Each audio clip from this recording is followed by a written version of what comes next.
অনিশ্চয়তা 10,000 শিক্ষকৰ পৰিয়াল প্ৰাপ্য বিচাৰি হাহাকাৰ NIOS DLED প্ৰাৰ্থীৰ নিজৰ প্ৰাপ্য বিচাৰি হাহাকাৰ কৰিবলগীয়া হৈছে টেট উত্তীৰ্ণ একাংশ শিক্ষকে NIOSৰ অধীনত DLED কৰা 2017-19 বৰ্ষত টেট উত্তীৰ্ণ প্ৰাৰ্থী এইসকল পিছে যোগ্যতা থাকিও চাকৰি হেৰুৱাৰ ভয়ে খেদি ফুৰিছে এইসকল শিক্ষকক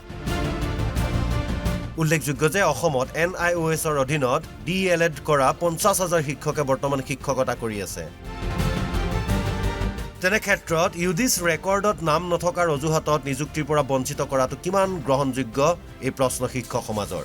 10,000 পৰিয়ালক আমাক যাতে অকমান খুব দৃষ্টিৰে চাই আমাক যাতে এটা ন্যায় প্ৰদান কৰে তাৰ বাবে আজি প্ৰেছ মিটৰ জৰিয়তে আমি অনুৰোধ জনালোঁ আৰু এটা কথা ইয়াত হৈছে যে 5,500 পোষ্টৰ ইতিমধ্যে মানে তাৰ যিবিলাক চাকৰি নিম্ন প্ৰাথমিক আৰু উচ্চ প্ৰাথমিকত সেই চাকৰিখিনি দিয়া হৈছে তাত মানে আমাৰ NIOS DLEDৰ বহু সংখ্যক মানে 80% পাৰ্টি মানে চাকৰি পোৱা নাই 80% নহয় একচুৱেলি বেছি হ'ব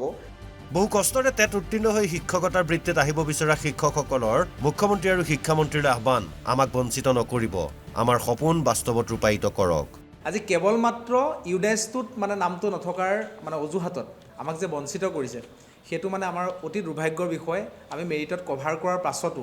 আমাৰ নিচিনা হাজাৰ হাজাৰ কেণ্ডিডেট আজি ৰৈ গৈছে সেইটো কাৰণে বহুত বেয়া লাগে মানে খুব দুখ লাগে গতিকে মই মুখ্যমন্ত্ৰী মহোদয়ক এটা কাটৰ আহ্বান জনাইছোঁ এই কাৰণেই কওঁ যে আগতে 20, 21, 23লৈকে 23ৰ 2 ছেপ্টেম্বৰলৈকে আমাৰ অসমত নিযুক্তি হৈ গৈছে য'ত NIOSৰ পৰা DLED কৰা শিক্ষাগুৰুসকলক নিযুক্তি দিয়া হৈছিলে তাত কিন্তু আজি যেনেকৈ এই নিযুক্তি প্ৰক্ৰিয়া 10টা এডিশ্যনেল ডকুমেণ্ট তেওঁলোকে বিচাৰিছে সেইখিনি সময়ত কিন্তু ডকুমেণ্ট বিচৰা হোৱা নাছিলে মুঠতে এতিয়া নিজৰ প্ৰাপ্য বিচাৰি এনেদৰে হাহাকাৰ কৰিবলগীয়া হৈছে একাংশ টেট উত্তীৰ্ণ শিক্ষকে ভিডিঅ' জাৰ্নেলিষ্ট মনমোহন শৰ্মাৰ সহযোগত বিচিত্ৰ ৰাজবংশীৰ ৰিপৰ্ট অসম লাইভ 24 অনিশ্চয়তা 10,000 শিক্ষকৰ পৰিয়াল প্ৰাপ্য বিচাৰি হাহাকাৰ NIOS DLED প্ৰাৰ্থীৰ নিজৰ প্ৰাপ্য বিচাৰি হাহাকাৰ কৰিবলগীয়া হৈছে টেট উত্তীৰ্ণ একাংশ শিক্ষকে NIOSৰ অধীনত DLED কৰা 2017-19 বৰ্ষত টেট উত্তীৰ্ণ প্ৰাৰ্থী এইসকল পিছে যোগ্যতা থাকিও চাকৰি হেৰুৱাৰ ভয়ে খেদি ফুৰিছে এইসকল শিক্ষকক উল্লেখযোগ্য যে অসমত NIOSৰ অধীনত DLED কৰা 50,000 শিক্ষকে বৰ্তমান শিক্ষকতা কৰি আছে তেনে ক্ষেত্ৰত UG's ৰেকৰ্ডত নাম নথকাৰ অজুহাতত নিযুক্তিৰ পৰা বঞ্চিত কৰাটো কিমান গ্ৰহণযোগ্য এই প্ৰশ্ন শিক্ষক সমাজৰ 10,000 পৰিয়ালক আমাক যাতে অকমান খুব দৃষ্টিৰে চাই আমাক যাতে এটা ন্যায় প্ৰদান কৰে তাৰ বাবে আজি প্ৰেছ মিটৰ জৰিয়তে আমি অনুৰোধ জনালোঁ আৰু এটা কথা ইয়াত হৈছে যে 5,500 পোষ্টৰ ইতিমধ্যে মানে তাৰ যিবিলাক চাকৰি নিম্ন প্ৰাথমিক আৰু উচ্চ প্ৰাথমিকত সেই চাকৰিখিনি দিয়া হৈছে তাত মানে আমাৰ NIOS DLEDৰ বহু সংখ্যক মানে 80% পাৰ্টি মানে চাকৰি পোৱা নাই 80% নহয় একচুৱেলি বেছি হ'ব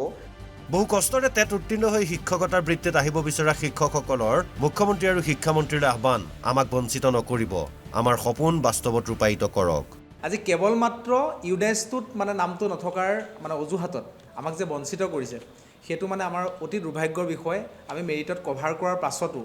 আমাৰ নিচিনা হাজাৰ হাজাৰ কেণ্ডিডেট আজি ৰৈ গৈছে সেইটো কাৰণে বহুত বেয়া লাগে মানে খুব দুখ লাগে গতিকে মই মুখ্যমন্ত্ৰী মহোদয়ক এটা কাটৰ আহ্বান জনাইছোঁ এই কাৰণেই কওঁ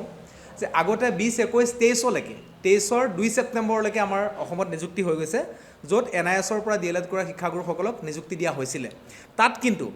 আজি যেনেকৈ এই নিযুক্তি প্ৰক্ৰিয়া 10টা এডিশ্যনেল ডকুমেণ্ট তেওঁলোকে বিচাৰিছে সেইখিনি সময়ত কিন্তু ডকুমেণ্ট বিচৰা হোৱা নাছিলে মুঠতে এতিয়া নিজৰ প্ৰাপ্য বিচাৰি এনেদৰে হাহাকাৰ কৰিবলগীয়া হৈছে একাংশ টেট উত্তীৰ্ণ শিক্ষকে ভিডিঅ' জাৰ্নেলিষ্ট মনমোহন শৰ্মাৰ সহযোগত বিচিত্ৰ ৰাজবংশীৰ ৰিপৰ্ট অসম লাইভ 24